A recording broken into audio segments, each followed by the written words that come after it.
everybody. Jen Hatmaker here, your very happy hostess of the For the Love podcast. Welcome to the show. So you guys, right now, we are in a series called For the Love of Flipping the Script. We have put together a lineup in this series. So when the podcast team and I were noodling the idea for this Flipping the Script series, I think I was realizing that not only am I inspired by people that just haul off and do something totally new, like they leave their accounting job to open a balloon shop, right? I love that. I love that kind of risk. I love dreamers. I'm long on the record as being a person behind the flip the script types.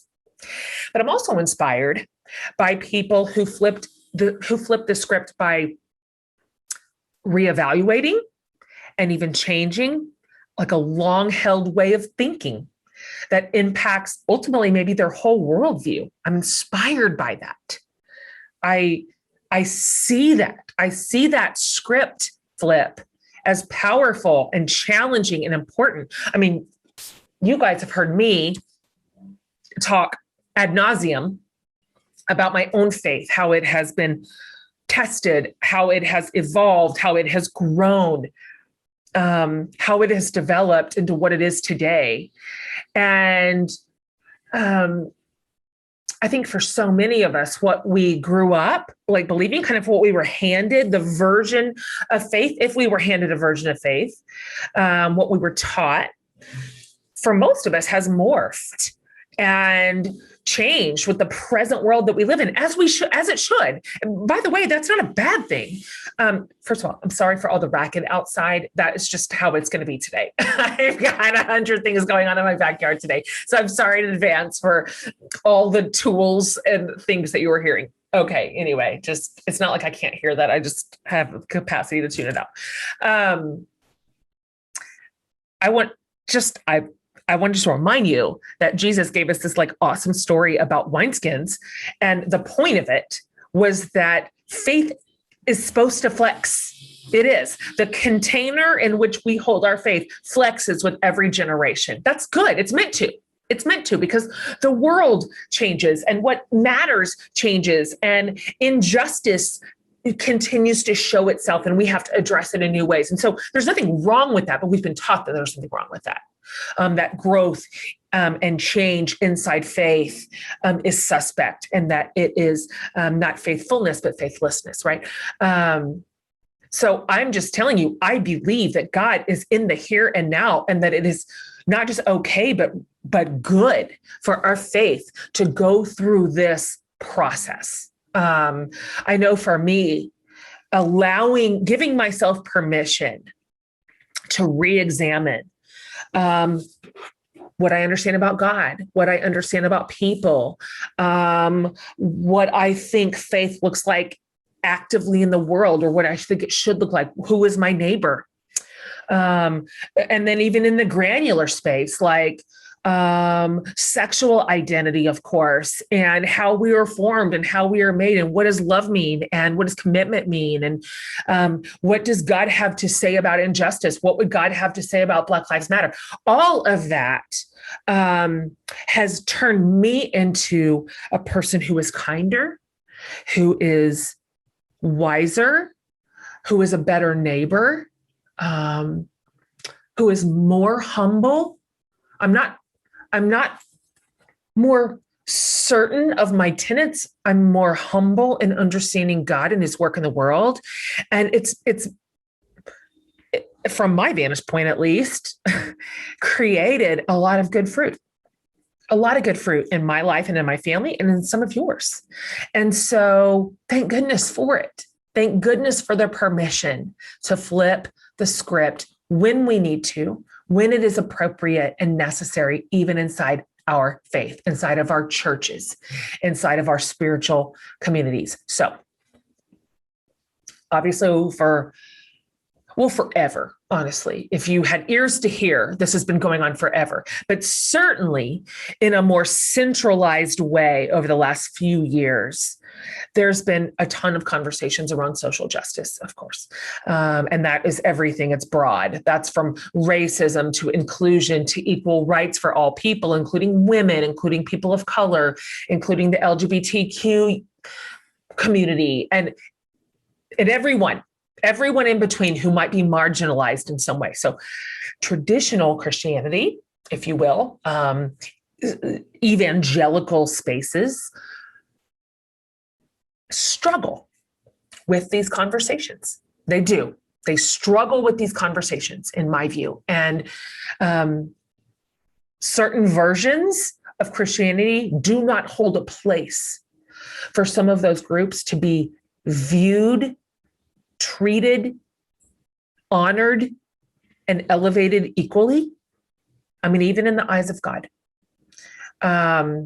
Some very oppressive things have been perpetrated in the name of religion since the first church opened its doors thousands of years ago. And so my question that I always want to be using my space for, how can we flip the script here and reimagine how our faith aligns with, well, what is arguably one of the Bible's biggest call outs, which is love your neighbor as yourself, right? We really value conversations that point us to the notion that our faith doesn't have to be defined by history. It doesn't have to be small and narrow. It doesn't have to be understood in the exact way that it was understood 2,000 years ago in a completely different world, in a completely different context, right? It can flex. It has a fresh wineskin to contain it in our generation, in our time, because that is the way that God designed it, right? So because of all that, I'm really honored and glad. I'm really excited to introduce you to her too, to be talking today about all of this with Melinda Hale. So Melinda is making huge waves in culture with the way that she intertwines her faith with justice and social activism and inclusion. Melinda she's a singer-songwriter. She's an actress. She's an entrepreneur. She's an activist. She's a podcast host. She has used her voice and her social platform to create change within the realms of social justice and female empowerment and LGBTQ rights and veganism and the Black Lives Matter movement. She's, as mentioned, the host of her own podcast called We Need to Talk, and it focuses on really crucial political and cultural and religious trends. You can see why I invited her today. And through each episode, Melinda drives home the idea that, and she says this at one point in our discussion, everything begins with a conversation. Her work also focuses on dismantling the negative perceptions toward Black people held by many still in America. And today I am so thrilled that she is here to talk through her own personal faith journey, why it is important to have difficult conversations around these ideas with the people closest to us, and how growing in our faith creates ultimately a more welcoming and safe and accepting and beautiful world for everyone. And if that isn't what we are put here to do, then I don't know what is. So she's delightful. Audio listeners, you may want to pop over to the YouTube channel so you can watch us talk. Every podcast interview is also videoed and we upload it on the YouTube channel because sometimes there's just no substitute for body language and facial expressions and just seeing two people, because we're looking at each other the whole time that we are talking. And you may want to pop over and watch this one because it's so dynamic. Absolutely delighted to share my conversation with the wonderful Melinda Hale. Melinda, I am really so happy to meet you. So happy to be looking at your face on my screen. Thank you for joining me today. I'm really grateful for your time. Oh, thank you. I'm excited to chat with you today. You look real cute. Oh, you really showed up today. I recognize it and I honor it. Well, I appreciate that. Thank you. can you real quick before we sort of get into today's interview, can you talk to my listeners a little bit about who you are, kind of the general arc of your story and where you are and who are your people, and just kind of touch down on Malynda Hale for everybody listening. Absolutely. So I am a singer-songwriter. That was my first main profession. I was born and raised in Santa Barbara, grew up in the church, and did musical theater growing up. I went to Azusa Pacific University, which is a Christian college in Southern California. I majored in opera, minored in musical theater. After college, I always knew I wanted to be a singer. That, like, since I saw Whitney Houston sing the national anthem, like, that was just, I knew I wanted to do that. Sure. So after college, I started doing live band performances around LA. And then I was like, I want to move to New York, and I wanted to have just a different change of pace. My parents, of course, were freaking out because I was very young. I went to college at 16 and graduated at 20. So when I went to college, it was so embarrassing. I still had to have like them sign permission slips for me to be able to like go off campus. I know, it was terrible. Totally.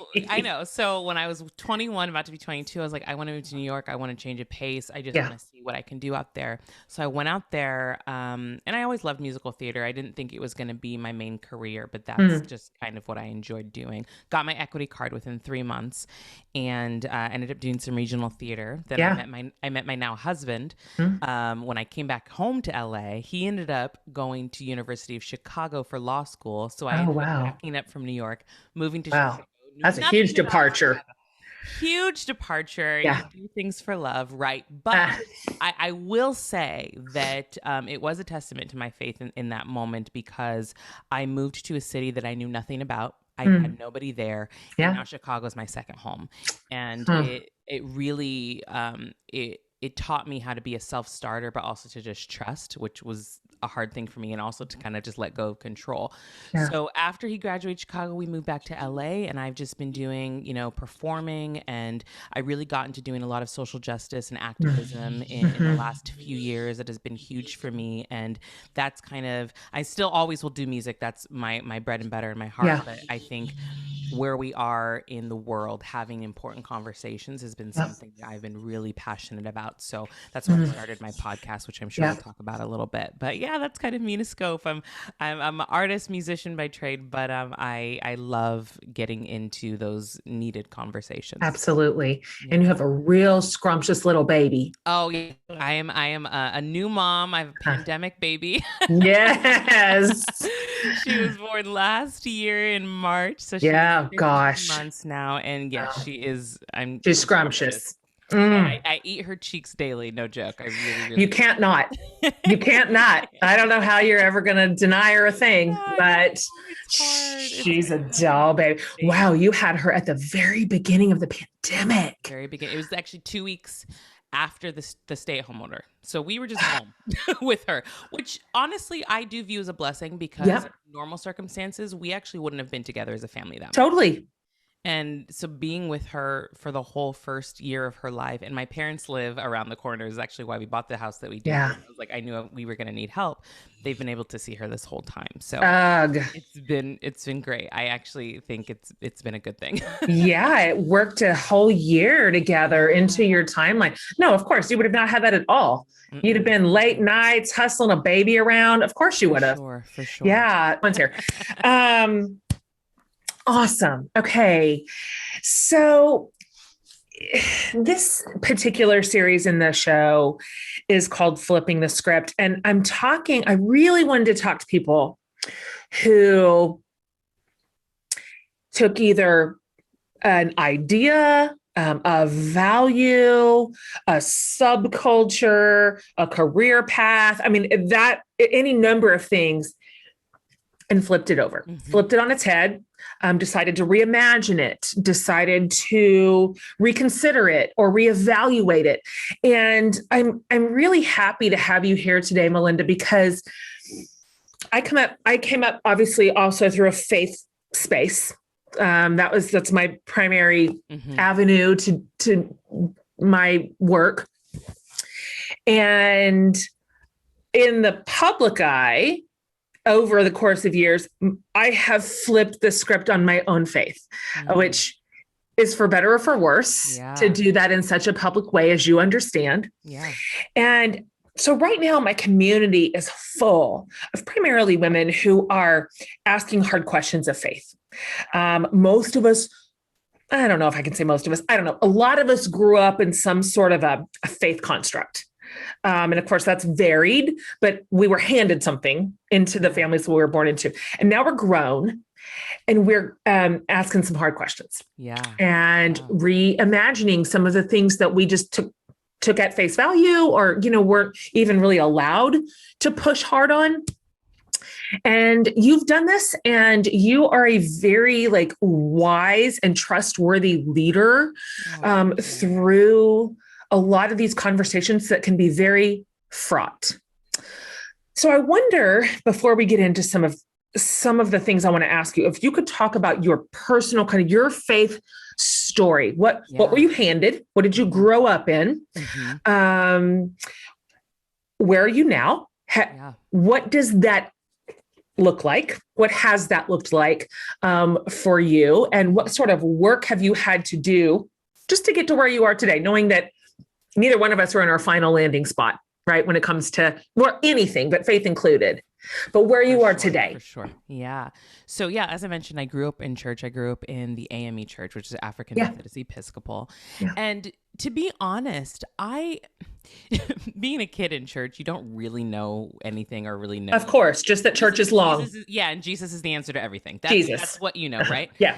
But I will say I was very, very lucky to my dad wasn't really a church person. He would go for Easter, Christmas. He was one of those people. My mom was very much a spiritual person. But I will say that being raised by her specifically in the church, I was very lucky to have her allow questioning and allow critical thinking. And she was always actually pretty progressive. I would say that when my faith started to get challenged and when I started asking those big questions myself was when I went to Azusa Pacific University. Because for me, I had never been surrounded by that demographic of faith believers.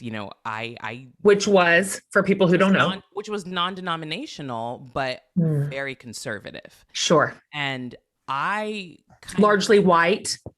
Predominantly white. Absolutely. Yeah. I mean, I would say, I would say probably the percentage at APU was maybe, if I'm being generous, 80-20. Yeah. Maybe. Yeah. So going into, I had never heard contemporary Christian music before. Oh yeah. Sure. For me, I grew up with gospel music. That's all I knew. Oh yeah. You got dropped into evangelicalism. I did. Yeah. I did. And my family has always been Democrats. I was put into, I was the little blue dot in a red. You sure were. And so it was an experience. And the reason I wanted to go to APU was because for me, my faith was very simple. And I was like, I love God. I believe in what Jesus taught me. They have a great music program. This feels right, But I joke with people and say I went in pretty liberal and I came out super, super liberal because I didn't know which way that was going. Yeah. And because I was very shocked by the lack of critical thinking, the lack of questioning, and also just the blind faith. Totally. Why are you so stuck in this? Why do you believe this? Why are you condemning this community? This, so on and so forth. Yeah. Right? I mean, I remember one specific incident. It was during the Bush, when it was Bush and I think John Kerry, I think. Oh yeah. And there was one other girl at the school that was that I knew was a Democrat, and she wore her John Kerry pin. Yeah. And she walked into chapel and they started booing her. Yeah. I kid you not. I know. I know. And I looked around and I was like, I don't get this. How is this of God? How are we calling ourselves Christians? How are you getting upset? Because that is her personal choice. That is her personal freedom, which that community talks about often. Right. When it's opposite of what you believe is not okay. So when I got out of APU and I really started seeing what it was. Because when you're in those moments, even just from a being a liberal standpoint, but also being a Black woman, Sure. I say, you kind of get in this frozen position Oh, where I'm you don't sure. really know how to respond, and Of you just kind of course. take it. And I didn't allow my voice to be heard. I don't feel like I stood up for myself very much Yeah. in how I felt. And looking back, there are so many things that I wish I had said. But I can say there are a lot of people that I know now that were also at APU that were very conservative that have also flipped the script in their life. Totally. Yeah. And they're very progressive and liberal. And so I think, if anything, my views didn't really change. I think that they evolved in understanding the Bible and understanding what Jesus said and understanding views on LGBTQ community, Yeah. understanding like pro-choice and abortion and all of Yeah. that. But I think I have been lucky that because of the woman that I had for my mother, Yeah. that I was always exposed to just loving people. And that was just what I had always been taught. And so when I saw people not doing that or Yeah. making that their first choice, it confused me. It's so interesting just to hear you talk about it, because it just seems on its face that that would have and should have always been just the crux of faith for any of us. That if we're just reading it right, that this idea of loving people first really should be the Christian calling card. And it's so bewildering that it's the opposite. As you're mentioning, I can understand that you sat in that chapel hearing those boos, just perplexed. Yeah. That just probably felt. I grew up in the conservative space, so that's my native tongue. Yeah. I went to Oklahoma Baptist University, which was just like your school. It was just a carbon copy of it, just in a different state. And so I know exactly the environment that you found yourself weirdly enmeshed in. And it's so disorienting for those of us who grew up in that rigid faith space, which was, at least at the time, of course, now we know it's all up for grabs. Yeah. But at the time, it was couched in morality. And so it was this sense of right and wrong. And it was with this undercurrent of just being obedient and being faithful. And so for me, I was always afraid I didn't know we were allowed to question any of that. I didn't know. I was older. I was a grown person before I developed critical thinking skills and gave myself permission to ask hard questions of the faith system I grew up in. But I just didn't want to be wrong. Like that, the idea of being wrong was so pounded into our heads growing up, and God was super scary. And so if you are wrong, you just don't want to be on the wrong side of God, because God was weird. You know what I mean? God was arbitrary, super punitive, of course, and quick to anger. And so that was just the God that I understood. And so what I want to ask you, having not had to find your way out of that quagmire, when it comes to challenging those kind of traditional conservative beliefs, which are, ubiquitous, we see these right now, wreaking havoc. Well, they've wreaked havoc for a very, very long time, but we see it in Technicolor right now. Mm-hmm. How do you, at this point in your life, you're grown, you're mature, you have experience behind you now, and just wisdom of being alive longer. How do you start those conversations when you are across from somebody who is still, because they think they're right and they don't want to be wrong, holding beliefs that cause great harm to people? What do you do? It's difficult. And, I was reminded actually right before we started our conversation of this James Baldwin quote that said, "I always thought that people should love the Lord thy God with all their heart because they loved him, and not because they were afraid of going to hell." Yeah. And God, that quote kind of encompasses that whole mindset. Yeah. Because a lot of people live their faith journey in fear. Yes, totally. To living their faith journey the way that Christ lived his, you know? And so when I have those conversations with people, I just say, why are you spending most of your time, one, telling people that if they don't believe what you believe, they're going to go to hell, Yeah. instead of just love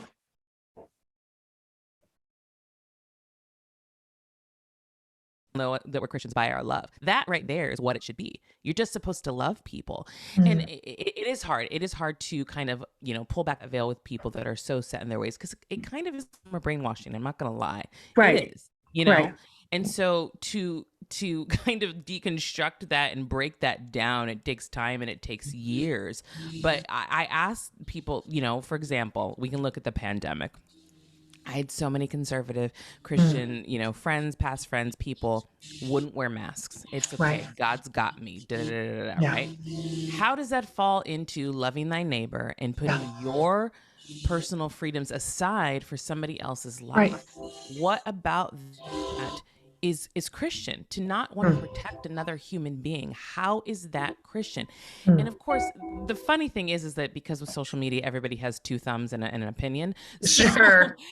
So they can also just go away and not have the conversation anymore. Sure. And that's often what happened with me when I'd meet people with kindness and try to, ask them those questions like, how is this Christian? What would Jesus do? Literally, what would he do? Think that he wouldn't wear a mask? Would he not try to protect somebody? They just go away. Right. So it's hard to have those conversations with some people, but some people have been perceptive, but I just wish people would figure out empathy a little easier. And for some reason, for a lot of people and I'm not going to say all, because I don't want to overgeneralize, but a lot of people in the conservative Christian space, empathy just isn't something that is easy for them to come by. And I think it also is rooted in a place of privilege, because when you are supposed to help people that are marginalized, but you yourself have never actually been marginalized, it's like you don't really know how to show that compassion, to show that love, even though you're supposed to do it. Yeah. So it's difficult. And it's something that I'm dealing with every day, because I don't believe in like excommunicating people that don't see the world the way that I do, or don't share the beliefs that I do. I want to have those conversations. I am that type of person that will have those difficult conversations with people often, because I think it's important. Everything starts with a conversation. If we just start blocking people or not talking, we're never going to get anywhere, right? But it's some people, it's very hard to just kind of cut through the fat with them, because they're so stuck in these beliefs and they don't want to hear any other version of the truth. That's right. They don't want to hear any other version of the truth. What are you finding? First of all, I commend you, because those conversations are laborious. They take a lot out. There's a cost to them, to you. It costs you something to go, because you could do what the majority of people do, which is just silo up. You could. There's plenty of like-minded people, and those could be your people, and you could not have to do any of this. You could just leave it for somebody else to do the emotional labor of connection and evolution and building empathy and understanding. And so, first of all, I just recognize that. I recognize that wading into white spaces, wading into conservative spaces is hard. It's a real labor, and you've committed to it, and you're doing a beautiful job of it. What have you found? Because you've got a lot of practice at this point. It's kind of a nebulous question, but what are you finding can begin to thaw some of the freeze? Is it an approach? Is it something in the listening dynamic? Is it the environment in which you choose to have this conversation with another person? I guess I'm asking, what's working? Yeah. What's working to build a bridge? That's a great question. It's really taking the approach of focusing on them. And one question that I've simply asked is, what do you want? That's what a great is it question. that you want? And some people have been taken back by that, because I think people are always ready to fight, to be honest. They're always ready to be combative and just, be those, computer warriors on social media. Totally. You ask them, what is it that you want? And you break it down that way. It's like, okay, well, what do you think these people want? Do you see why they're hurting? Because if you want this, let's think about what they want as well. Good. And then figure out how to come to some sort of common ground. But everybody wants something. So I think when you can get to the heart of the person, no matter how mean or whatever they have been to you, try to get to the heart of the person and figure out what it is that they want. And then you can take the conversation from there. And that's how I've tried to kind of help people grow empathy. Yeah. I'm being empathetic to them. Yeah. So I think when they realize that, now it hasn't worked with everybody. You sure, have of course. Right. But sure. in the success that I've had in some conversations, it's really just focusing on them and showing them that I'm being selfless, because that's what we're called to be. And in listening to them and showing them love and compassion and grace. And that's, and grace is a huge thing. You know, people always tell me, God, you have so much grace for people, so much grace for people. It's like, because I would want people to have grace for me. And that's what we're supposed to do. Do unto others as you would have them do unto you, right? So that's what you ask. What do you want? Okay, so then let's go, what do these people want? If you want this, shouldn't you be doing that for them as well? And sometimes it works, like I said, sometimes it doesn't. But I love that approach. Yeah. I love that. That props a door open and creates just a little bit of room where it's not, you're not just like loading the gun to reply and rebut, but rather to, and what's interesting, I asked similar question, is that in so many cases, whatever this other group is that this person is either afraid of or doesn't understand or is creating an enemy out of, they actually want the same things. They want safety. They want dignity. They want opportunity. You take care of their family. We're the same. It's the same. We want the same things. And so it just, that naturally creates some pavement to stand on together. And I find that an incredibly wise approach. And to do it, we just have to set aside our own instinct to prove, which I have in spades. I want to prove and I want to defend, and sometimes I just want to fight. And so it's a maturity that is able to set that aside, because what do we want? What do we want? What's the end? What do we want at the end of this conversation? Is it just to be right? Or is it to create something new? I really thank you for that answer. Our bodies are our homes. And I don't know about you, but there were many years, too many years, where I was not taking good care of my home.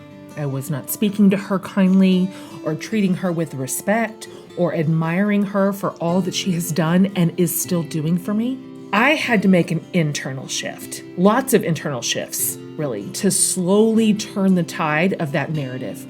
Part of my shift included incorporating Noom.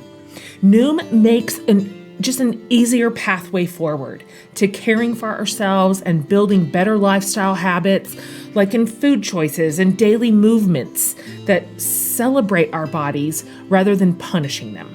When I'm intentional about using Noom, I find that I have more energy. I feel healthier. I just show up better for my family and friends. And that's another great thing about Noom, too. They are super supportive in this whole process. They use a psychology-based approach to help shift mindset. Noom customizes a program for you based on your personal goals. It fits into your life on your terms. Now, I know what you're thinking. No, there are no grueling early mornings or weird diets or huge chunks out of your day that you have to dedicate, because let's be real, none of that is sustainable. It isn't. I think that's one of the many reasons why Noom sees such impressive success, with 80% of Noom users finishing the program and over 60% sticking with their goals for at least a year. So start building better habits for healthier, long-term results. Sign up for your trial at noom.com/forthelove. So that's NOOM.com/forthelove. Great stories are powerful, right? That's why I love this podcast. We get to hear people from all walks of life talking about their obstacles and their wins. And you know another place we get to do that? The Jen Hatmaker Book Club. And I want you to join today, because if you love this podcast, you're going to love the book club. Here's the deal. Each month, we'll dive into a fantastic book, and we read all kinds of stuff: fiction, memoirs, self-help, all of it. Every single book is something I have read and loved, and I just know you will too. After you sign up, every month I'll send you a box with the book and other fun treats. Plus, your membership comes with a whole slew of perks. You get resources like reading plans, weekly summaries, discussion questions. Plus, you get tons of exclusive community stuff. You get access to our private Facebook group where you can connect with me and all your fellow members. And there's a monthly Facebook Live chat session with me and sometimes some surprise guests. Sometimes I pop into the Zoom meetings of our local chapters, which is always delightful. Plus, we do some cool stuff with the book's author. They curate these awesome Spotify playlists just for us. Plus, I record a podcast with the author or another special guest, and we talk about the book. It is an incredible way to cap it all off. And you know what makes a book club great? The people. This community is the kindest, most supportive group you can possibly imagine. So sign up today at JenHatmakerBookClub.com. We are here waiting to welcome you into the sisterhood with open arms. So join us at JenHatmakerBookClub.com today. Okay, back to our show. I'm curious because you have a lot of fascinating conversations with plenty of fascinating people, both in and out of your ideologies, in and out of your experience and perspective. What are you finding to be the conversations, the issues that are rubbing the hardest right now, like the ones that create the most amount of friction? There's the most amount of misunderstanding and misinformation baked inside of it. The biggest mountains to climb, if you will. Anything surrounding social justice has been a big conversation and has been the one that causes the most friction. And I think it comes down to just misunderstanding and not having conversations. I did another interview with a couple that is based in, I think, Nashville. They're very conservative. They're Christians as well. And defund the police was brought up. Sure. And, he was saying, the host was saying that, we have to think about, if the cops are scared every day in their jobs. And, so if they're pulling over someone, an African-American person, the African-American person is scared just as much as the cop. And I said, but you have to think, which fear is rational? Because if the cop is afraid of the Black person just because they're Black, that's not a rational fear. Yeah. And I said, but also, what does defund the police mean to you? And he's like, that's a good question. They want to take away money from the police. And I said, that's not what it is. And I said, I will be the first person to say, I hate that phrase. I hate the slogan. It coming from a marketing and branding standpoint. Totally. It sucks. They missed the mark. Missed the mark. And I am the first person to say that because I think, unfortunately, where we are in the world, people aren't going to do the research to find out. No. It's just a volatile word and it sets people off. 100%. And I said, did you know that defund the police? And I said, well, let me give you an example. And I said, let's say there is someone that's having a mental breakdown. They have a mental disability. They're becoming very volatile. Somebody calls the police, calls 911, right? Do you think in that moment that a policeman should show up to that situation, or do you think someone that is trained to deal with people with mental disabilities should show up? Yeah. And he was like, oh, well, the person that knows how to deal with mental disabilities. I said, that's what defund the police is trying to do. It's good. And he had no idea. Yeah. Because he didn't have those conversations with them.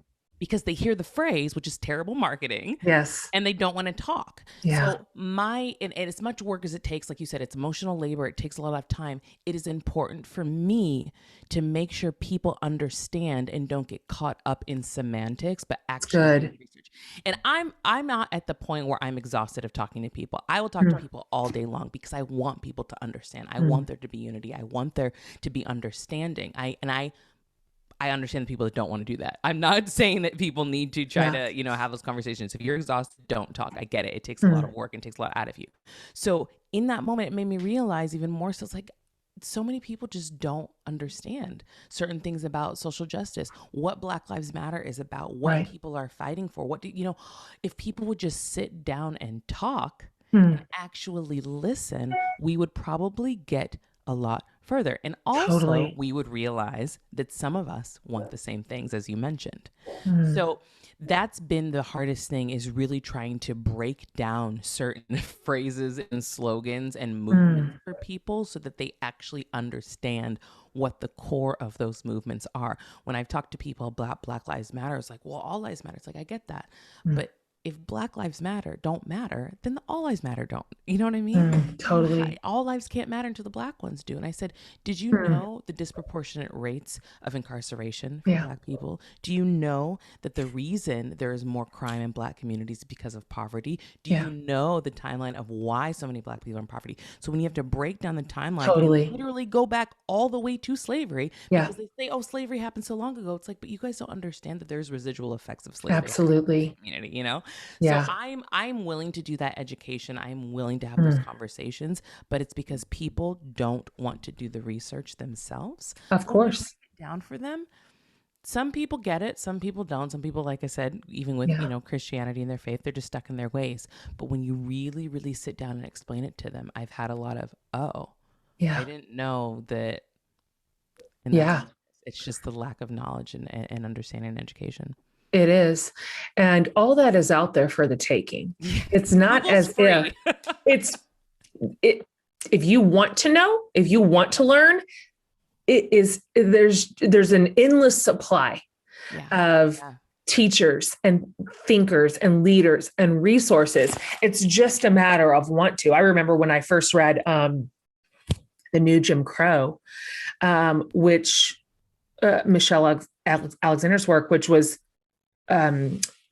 just a incredible, data-driven, research-rich connection from slavery to mass incarceration, of course. And it was like the real history of the United States, not the one that I had in my public school in Kansas.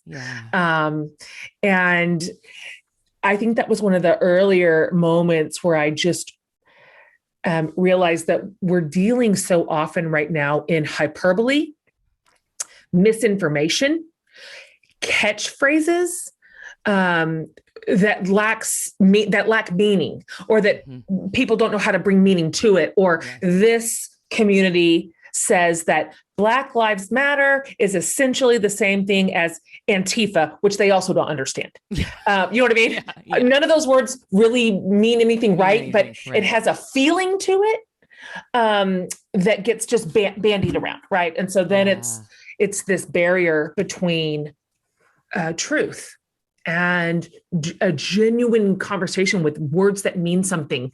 And so this is work. It's work. And only people of privilege don't have to do it. Right. If they got to opt in. Yeah. And I've challenged some people on other people's threads that have made comments about Black Lives Matter and, well, why don't they go into their own communities and help? And I said, have you ever thought about volunteering?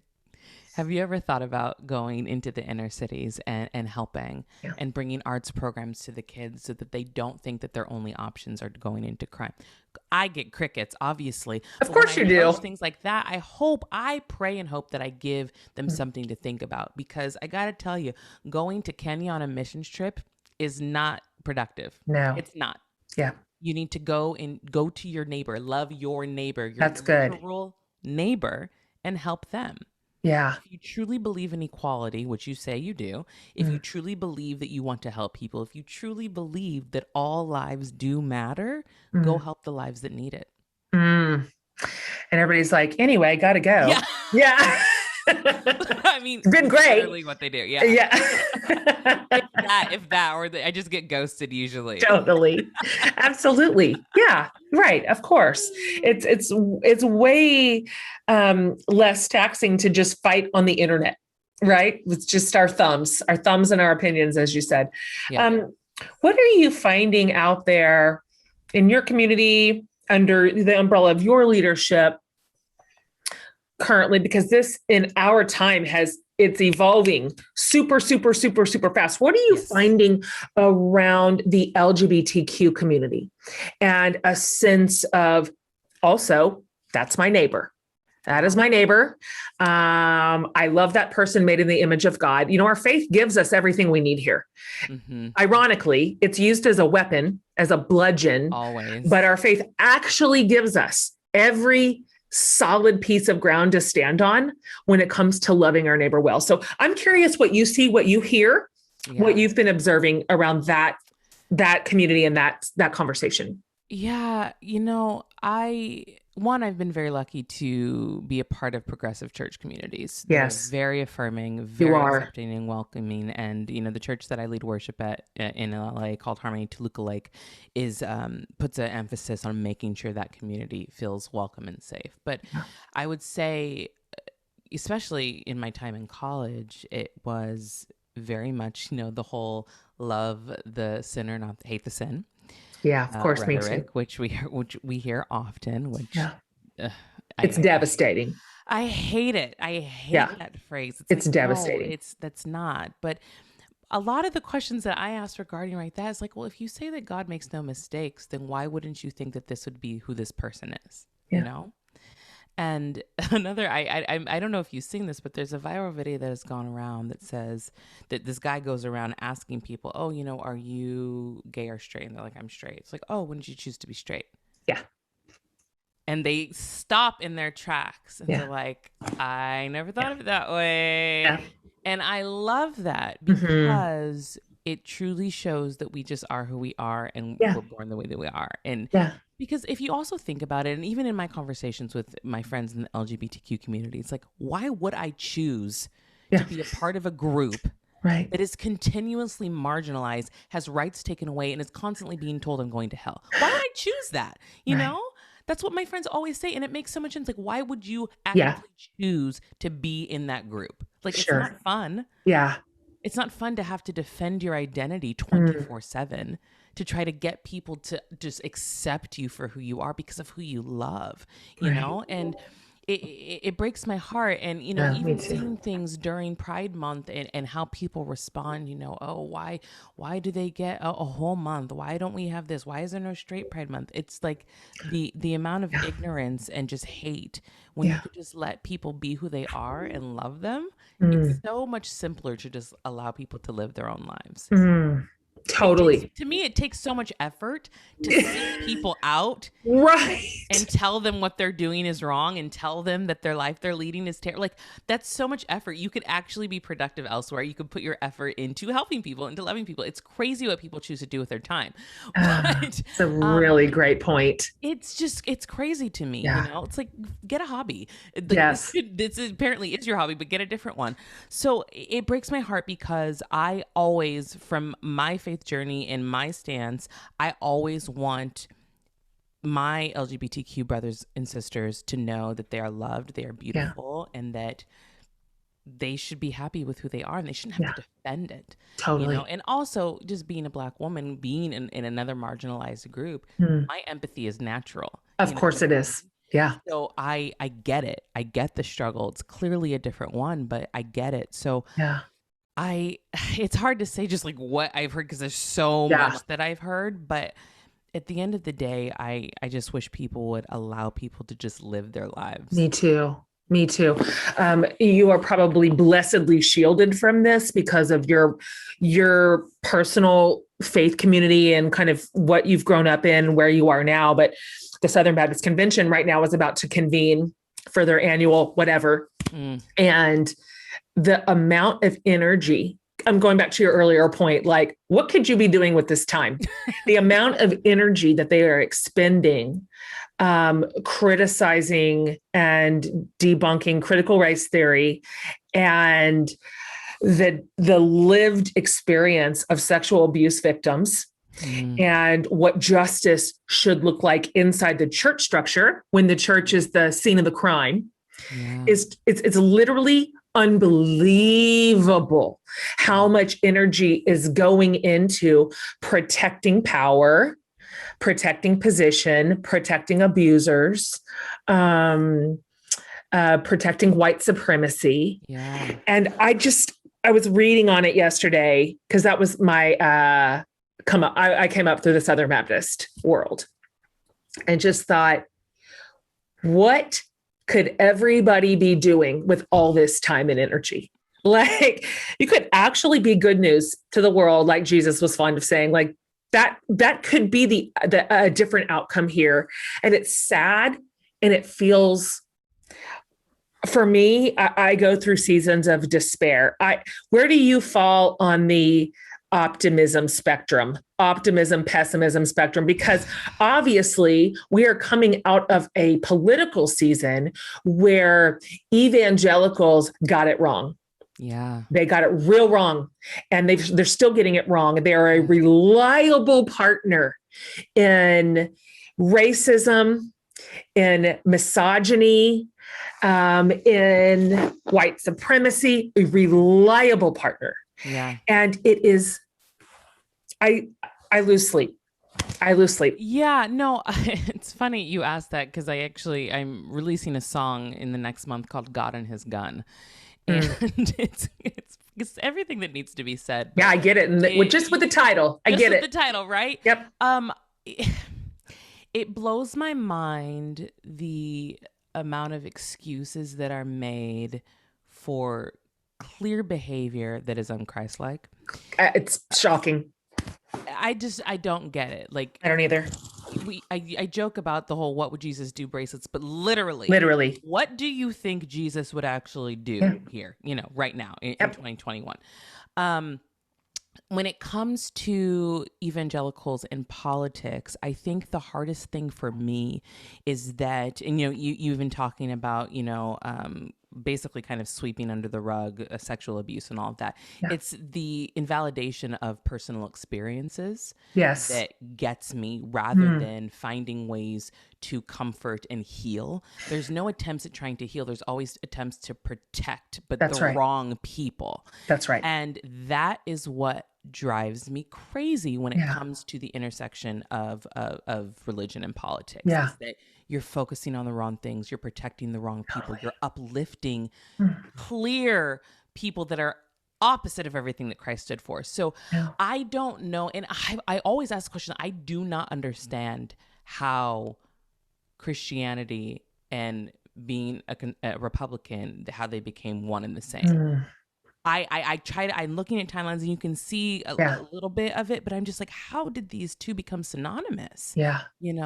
It blows my mind, because at the end of the day, none of it makes sense. It doesn't make sense. I mean, when you look at the Republican Party and you look at conservative Christianity, when you look at conservative Christianity, you see that it stands for anti-abortion, anti-LGBTQ, pro-gun, anti-BLM, anti-social justice as a whole, anti-social justice, pro-individual rights, and pro self-freedom, but only in some categories, in some.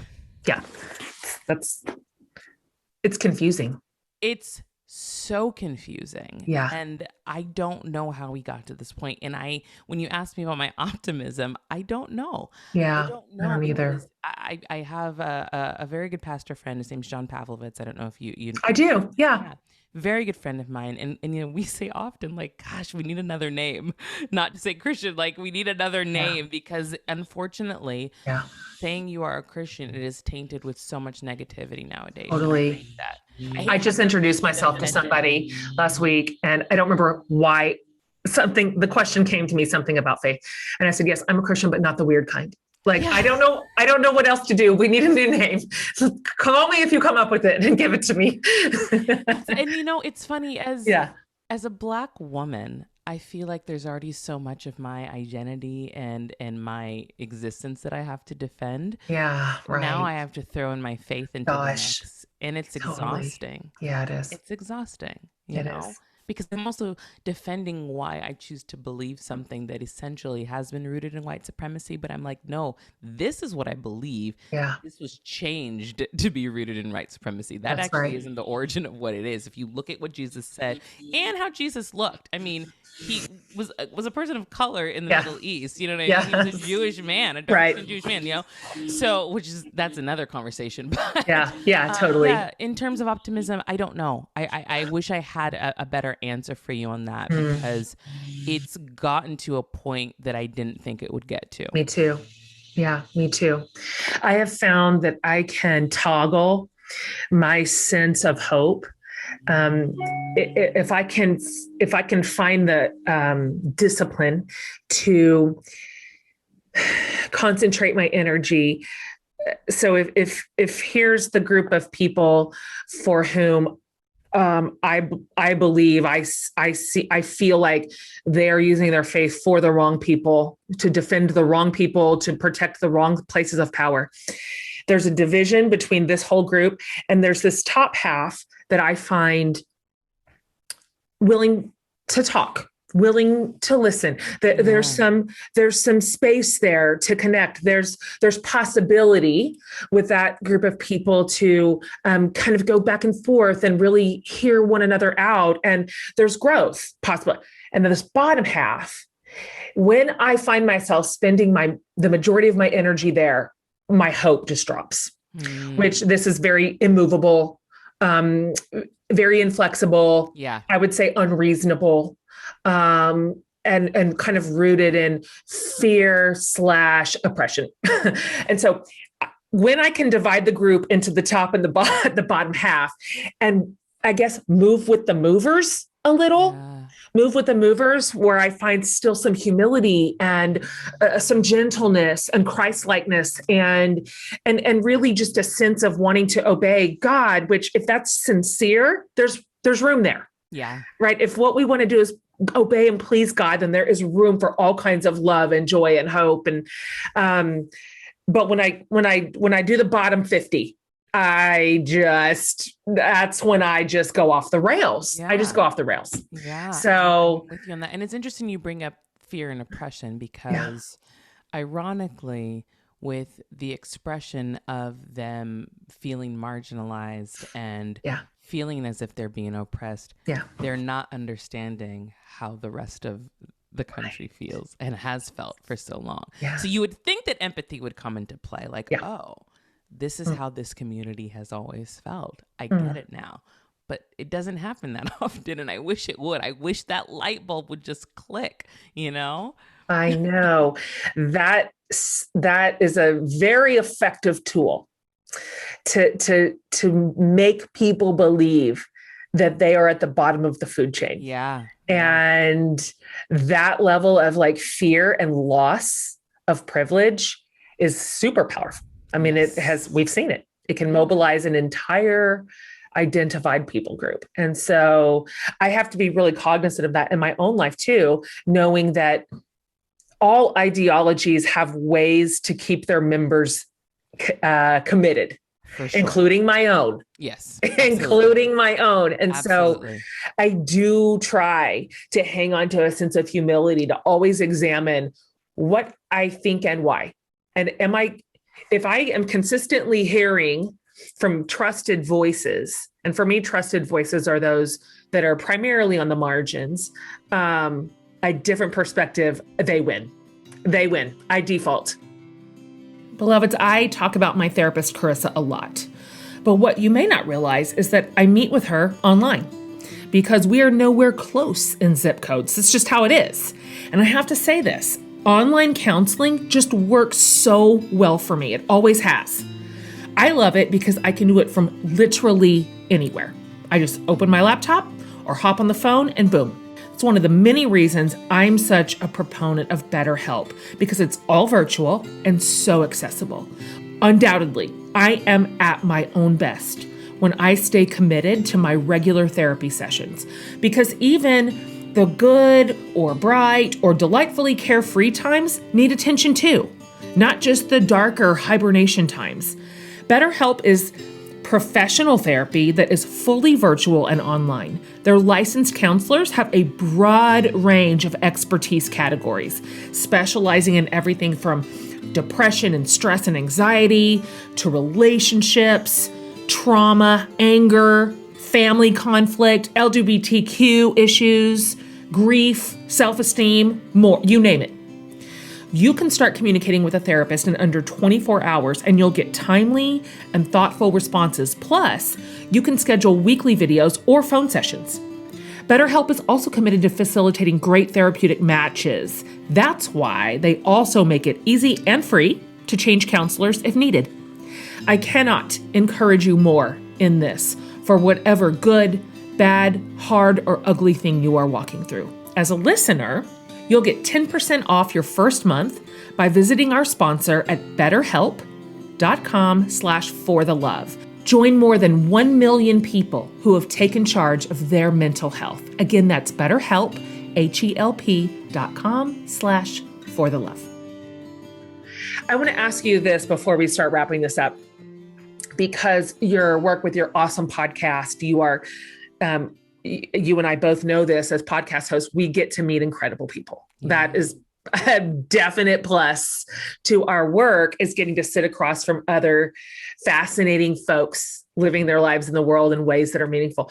Who are you meeting right now? Who are you listening to right now? Who are you paying attention to that you think the rest of us should be putting on our radar? Like these are some good voices. For sure. There are two specifically that come to mind. One, his name is Frederick Joseph, a very good friend of mine. He's an author. He has a New York Times bestselling book called The Black Friend. And the book really approaches breaking down racism and how to become truly an anti-racist, not just someone that's not racist, but be anti-racist in a very welcoming, meet you where you're at, comforting way. That's great.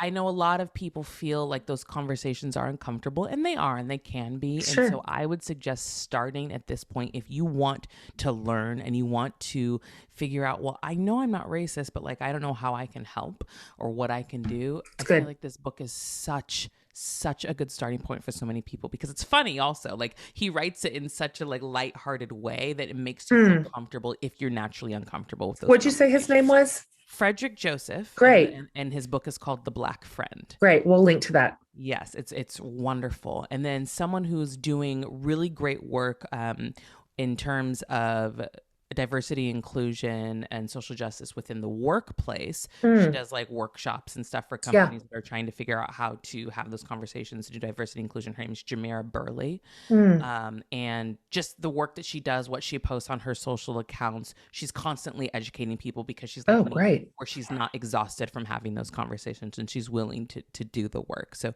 Jamira Burley and Frederick Joseph, both great friends of mine, very strong voices that everybody should be following and listening to. I'm literally like looking them up on my phone right this very second. I'm not even waiting. Okay, perfect. Thank you for those awesome recommendations. Okay, Melinda. Okay, at the end of each interview inside the Flipping the Script series, we're asking our guests these questions. So kind of just like top of your head. Okay. When it comes to this idea of flipping something, turning it over in some way, what do you think, if you do, it can be beneficial to head down some new paths sometimes, whether it's career or lifestyle or beliefs or ways of thinking, whatever it may be? What's the upside here? Growth. If you want to grow as a human being, you can't stay in the same place. You know? And I think that somebody pointed out to me that that's the difference between progressive and conservative. Progressives want to progress. Conservatives want to conserve what they have and keep everything the same. So if you want to grow as a human and you want to continue to be better, then you have to start taking that step. No matter what the change, it doesn't even have to be like that big of a change. Sure. It could be little. It could be absolutely tiny, but we can't stay in the same place if we want to grow and continue to be the best version of ourselves, because there could be parts of you that you have no idea even exist because you've been too afraid to move forward or try something different. And Absolutely. I think that's what's so important, is like, I'm the type of person, I never want to be the same person. I don't even want to be the same person every day. Yeah. So try to do something that will allow you to grow in who you are. That's so great. And we're having to work against our own brain chemistry, because brain science tells us that what our bodies prefer is homeostasis. Mm-hmm. We prefer sane. Yeah. We prefer familiar, even if it's oppressive. Yeah. It's just what we know. Yeah. So we really have to jump the shark in our own like internal wiring to prefer growth. Yes. But it does wear a new groove. Once you start that cycle, it's easier to continue. And so I love growth. It's a simple and correct. I love that answer. Okay, next. What do you say to somebody who might question, criticize when we have flipped the script in our own lives? Because to them, it may seem jarring or impractical or absurd or scary, and which is true. For the same reason that we prefer homeostasis in our own life, we like it in other people's too. It's our natural preference for nobody else to change either. Mm-hmm. And so what is a generous response to people who love us? Let's just go ahead and offer them that benefit of the doubt and say, I don't like this new thing. Yeah. Well, it's interesting you say that, because I have had a lot of people say like, oh, are you not singing anymore? Like, why aren't you right? Yeah. I have my voice. God didn't take it away from me. Yeah. I will always sing. But for me, I feel that God is pulling me in this direction with having these conversations and doing the podcast and doing the other projects that I have that are amplifying other people's voices, because I think my voice is stronger in that way. I think my voice is growing in that way, and my voice is being used in that way. So for me, this is where my life and how I feel I'm going to succeed and be happiest. So that's just what I say. Like, this is just what my path is right now, and this is where God's leading me. Who can argue with that? They cannot argue with it. That's unimpeachable. That's a perfect answer. Okay, here's the last question. And I ask every single guest in every single series this final question, and you can answer it however you would like. It comes from Barbara Brown Taylor, who's an Episcopal priest, and she said, what is saving your life right now? That's such a great question. It almost makes me want to cry, but my daughter is truly saving my life, because I didn't want to cry. I was getting emotional. It's okay. I want to create a world where she doesn't have to experience what my mom did or what I have experienced. Yes. And, even though she is biracial, she is a Black woman, in the eyes of the world. Oh, gosh. Yeah. And so everything that I'm doing is truly for her, because I want her to not be looked at and judged. And I want her to look at me also and be proud of the work that I did to ensure that the life that she is living is one that is fulfilled, and one that makes her happy, and one where she doesn't have to just go through all of this crap, for lack of a better word. I want her to live a life that is full of diversity and full of love. And so she is truly saving my life. And she has been a big reason why my career trajectory has shifted. Of course, it's been me and God fighting. Of course.